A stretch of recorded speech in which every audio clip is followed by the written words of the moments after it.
কালের আবর্তনে হয়তো জৌলস কিছুটা কমেছে, কিন্তু শিকড়ের টান আর উৎসবের আনন্দে আজও ভাটা পড়েনি। প্রায় 500 বছরের প্রাচীন ঐতিহ্য বুকে ধারণ করে বগুড়ার শেরপুরের প্রতি বছর জ্যৈষ্ঠ মাসের দ্বিতীয় রোববার বসে এই ঐতিহাসিক কেল্লাপোশী মেলা।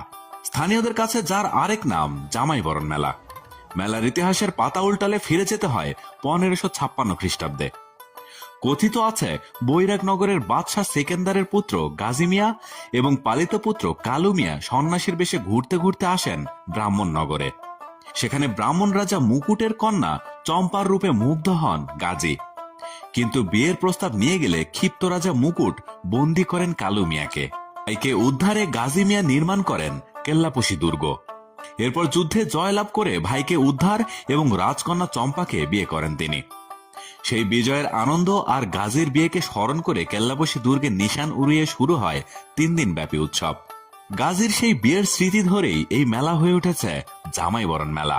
মেলার 1 সপ্তাহ আগে থেকেই মেয়ে জামাইকে দাওয়াত দিয়ে আনা হয় বাড়িতে।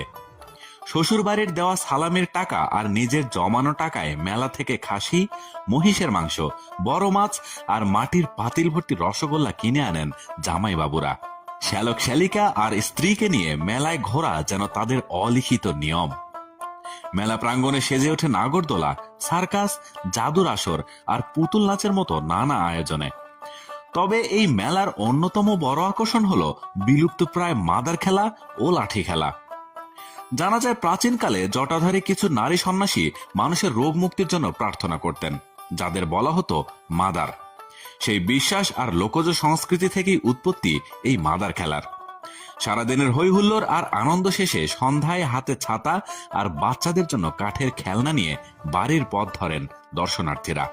প্রযুক্তি আর আধুনিকতার ভিড়ে কেল্লাপোশীর এই জামাই মেলা শুধু একটি মেলা নয়, এটি বাংলার আবহমান পারিবারিক বন্ধন, ভালোবাসা এবং 500 বছরের জীবন্ত এক ইতিহাসের নাম।